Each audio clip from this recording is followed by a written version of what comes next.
just what's your first reaction to the Chauvin verdict? So honestly, my first reaction was relief. I think, like many people, I have been concerned and wondering for the sake of our nation and also our city, with regards to what the jury might do.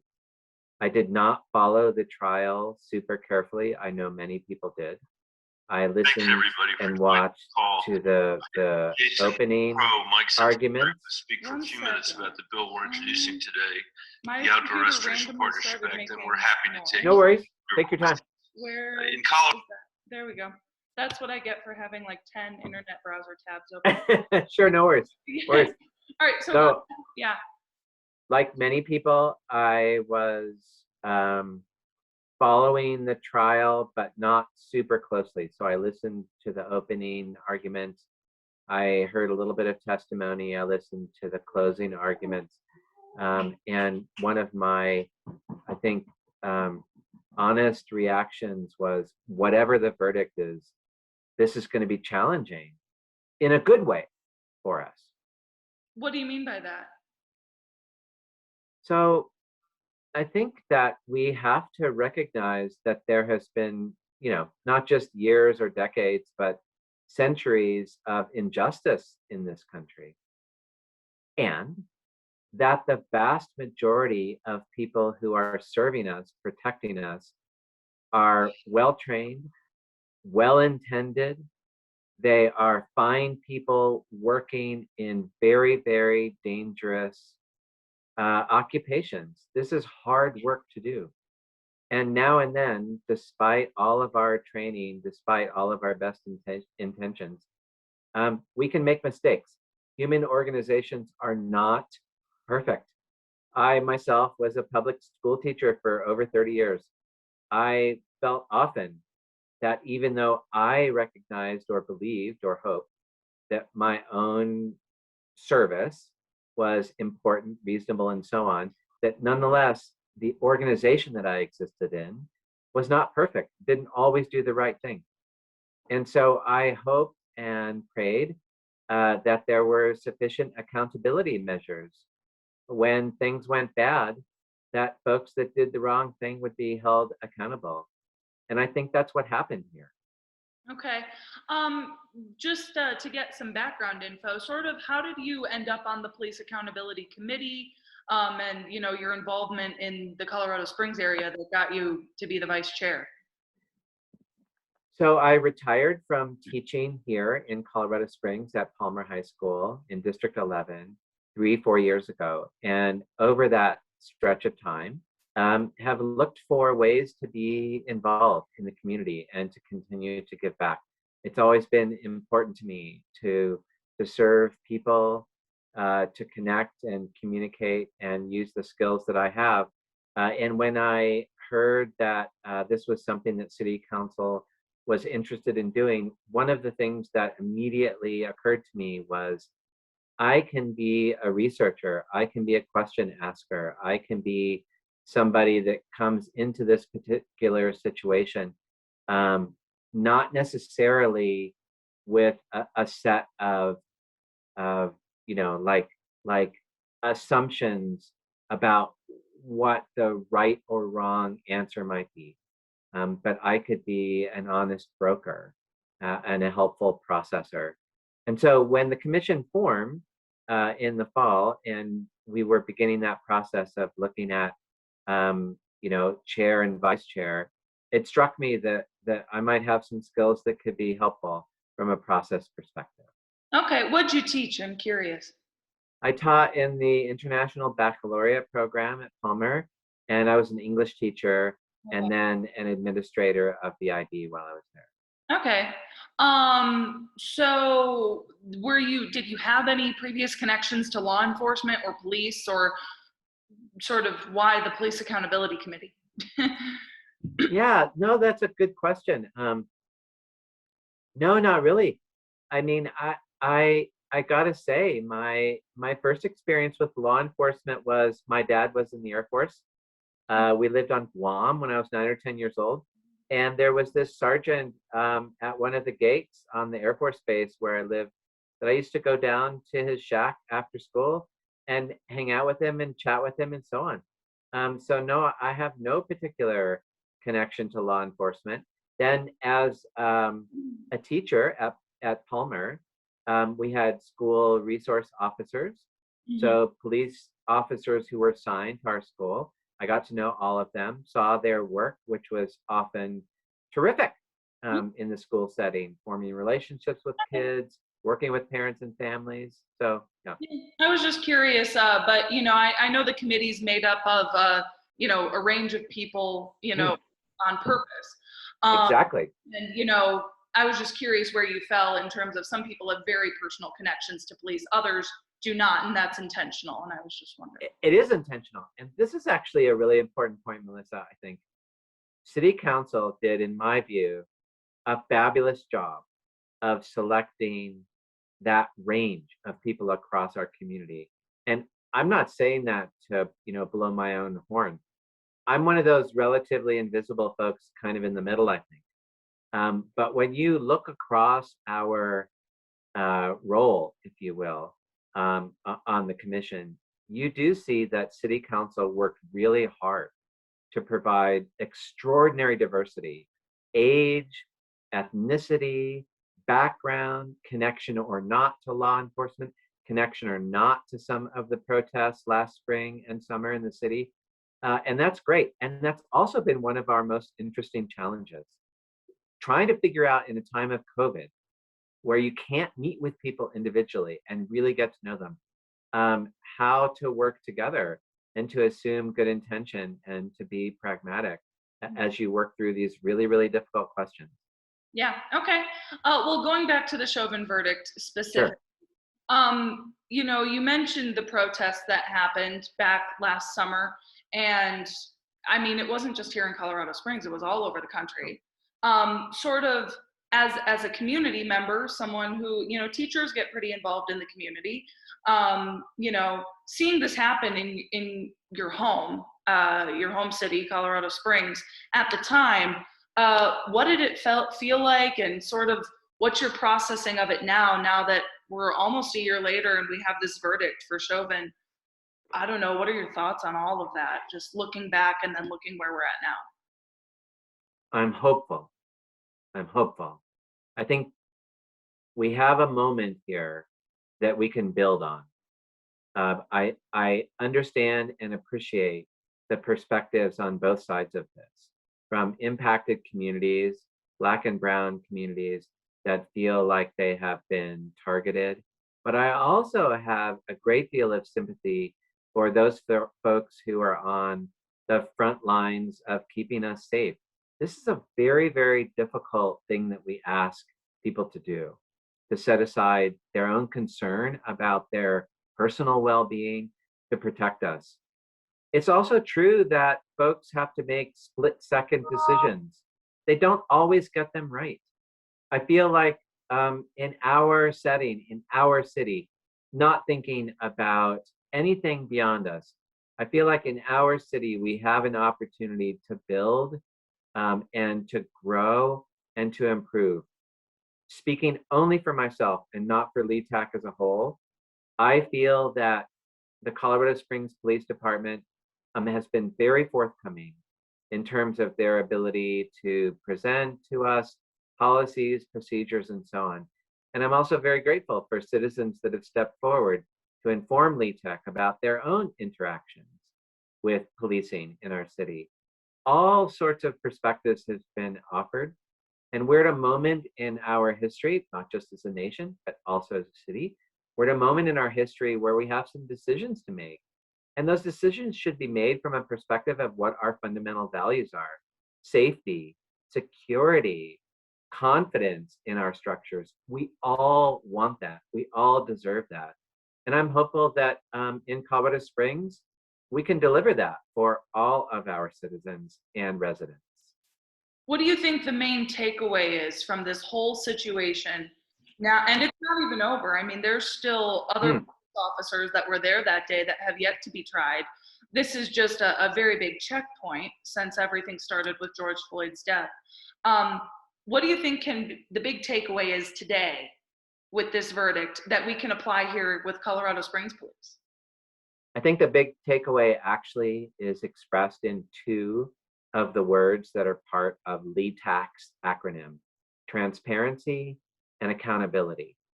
Both of those things are necessary for residents of any metropolitan area to have confidence in their arrangements with regards to public safety.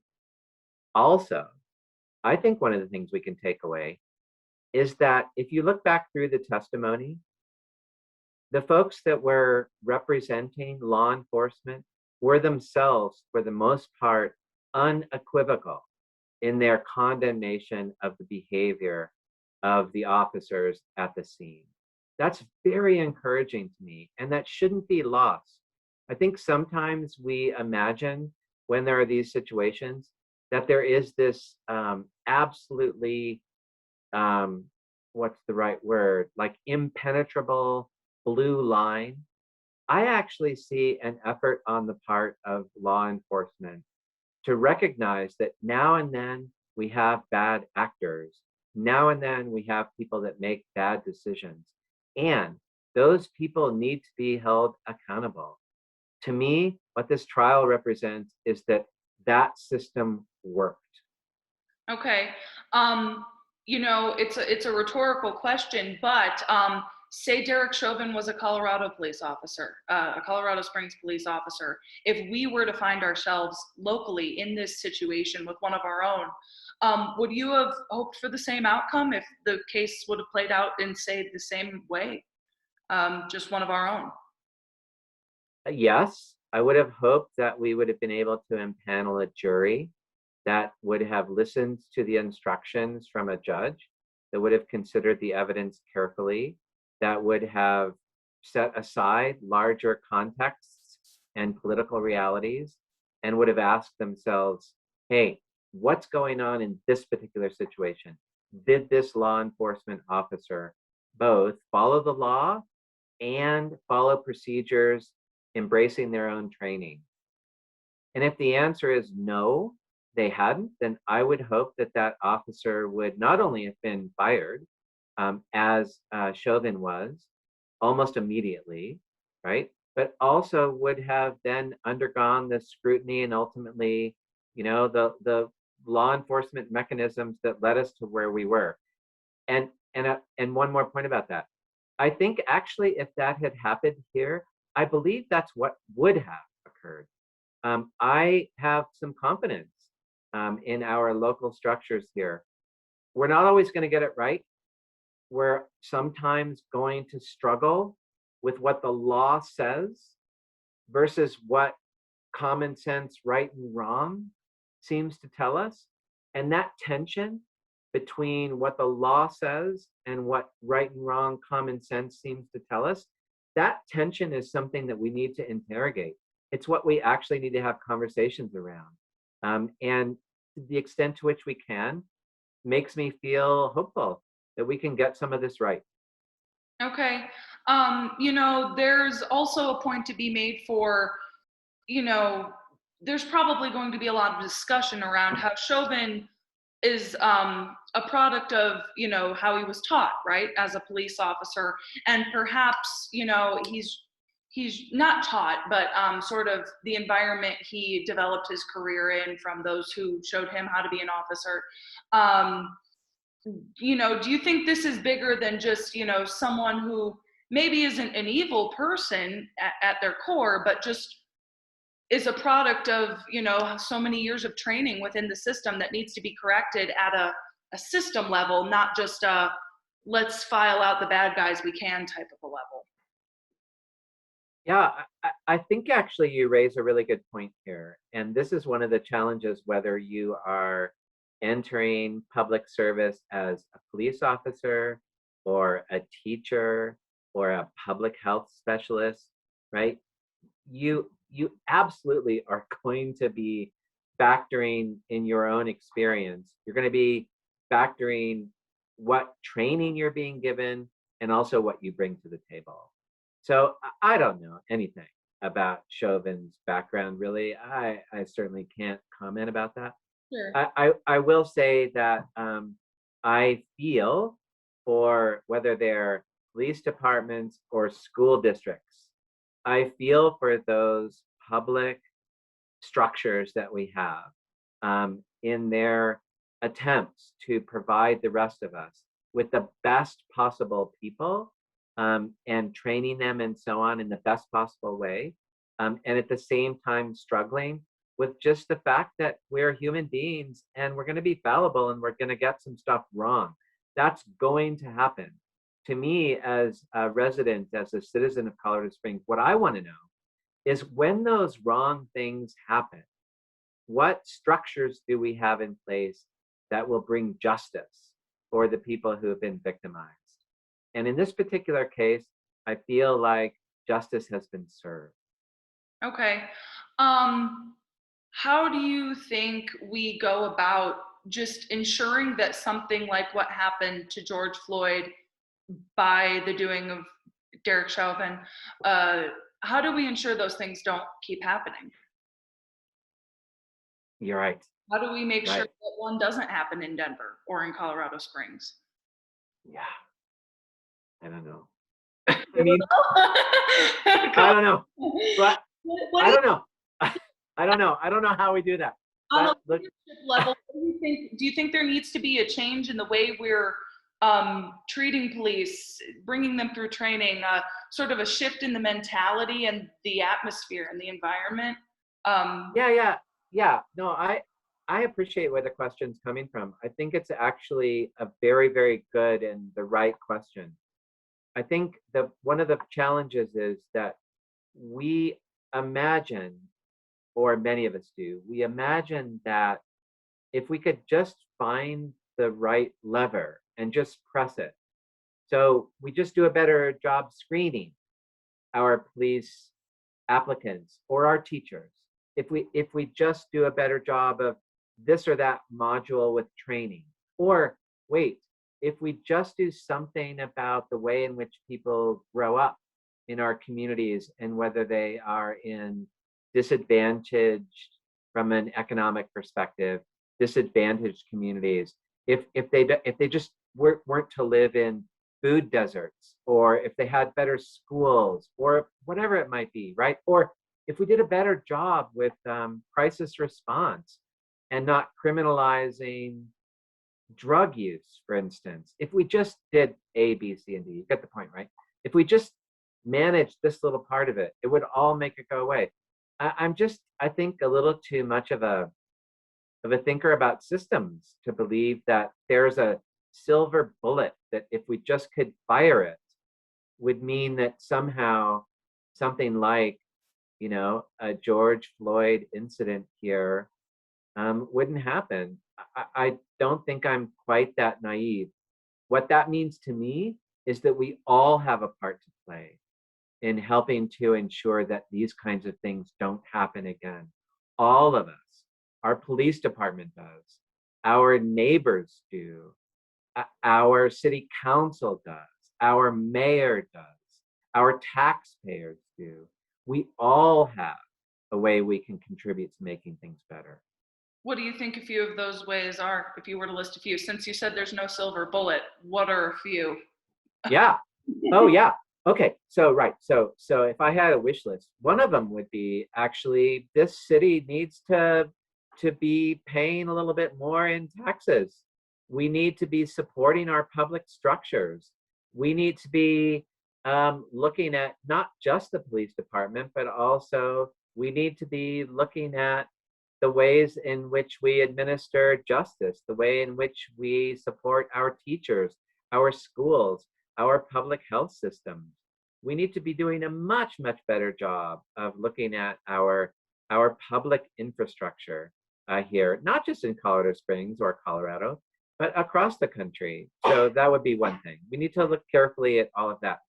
I think we also absolutely, and that's part of what LETAC is working on now, we're learning and listening right now. We're learning and listening from the police and also from the community. with regards to their experiences from both sides, right? So we're hearing from the police about laws, policies, and training, and we're hearing from the community about gaps that many people feel in terms of their own experience. So like, you have this or that set of policies, but here's the experience that I'm having. And there's a bit of a gray area. There's a bit of a disconnect. So I think I would hope, I believe that our commission is interested in trying to figure out how we can bridge the gap between what looks to me like reasonable policies, procedures, and so on, and yet perceptions, on the other hand, by many people in the community, that those policies and procedures do not always show up in that precise way in their interactions in terms of public safety. So it feels to me like it's both a broad systemic set of issues, and I think it's also a narrower set of issues, right? Like related to training, to accountability inside the institutions that we have. And by the way, I mean, you'd have to ask them. I don't know, I can't speak for them. I don't think people inside public safety and city government would disagree with anything that I just said. I think there's that there's that broad understanding, right? That they're both system-wide issues, and there are also some more narrowly focused kind of issues that we can work on together. Okay. Really quick, probably the last question I have. What are some specific things that currently LETAC is looking into, working on, like bullet points, very specific items that you guys have been touching on lately with Colorado Springs Police? There are 4 topics that we're investigating quite specifically right now. Communication, and that means communication between CSPD and residents of the city. Racial bias, and that means the degree to which racial bias may or may not be a factor in interactions between CSPD and residents of the city. Crisis response, meaning the ways in which CSPD and their partners, for instance, fire and Diversus, providing mental health services, the way in which crisis response occurs in our city. And then finally, most recently, we've started to examine the very, very complicated area of use of force. So at this point, those 4 topics are things that LETAC is, again, as I mentioned earlier, is listening and learning about. Those 4. Okay, so listening and learning, meaning is it fair to say the commission is still in the phase of taking in, since it's a relatively new commission? I mean, before. Yeah.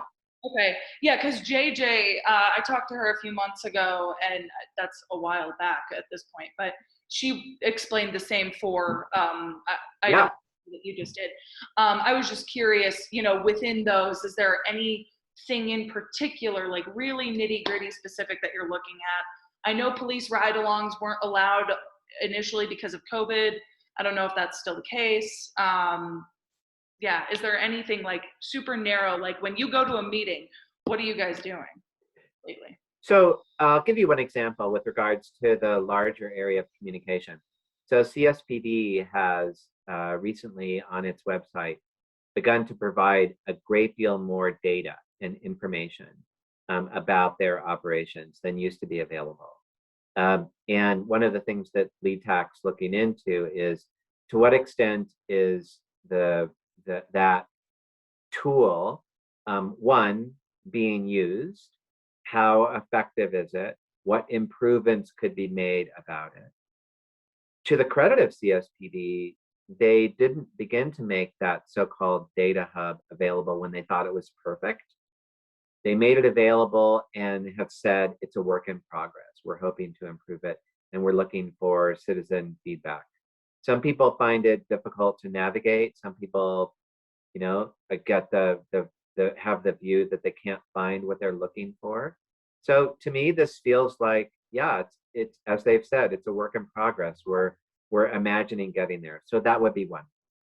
Another area with regards to, for instance, crisis response.